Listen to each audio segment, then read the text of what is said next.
Hello Internet, this is Max Milne.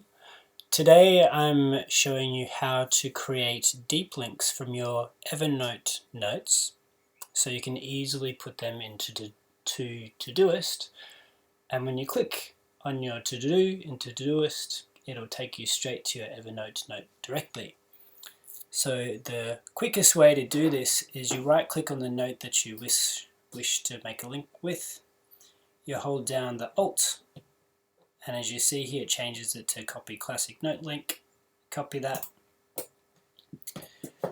you add it into the task, and a little shortcut is if you do after the link bracket, this is a test, and then bracket whatever it is that the words you want to show, it will show just these words but not the actual link itself in ToDoIst.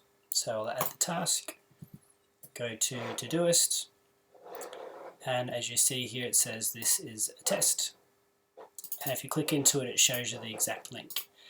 If you click on that, boom, it opens up the exact Evernote note itself.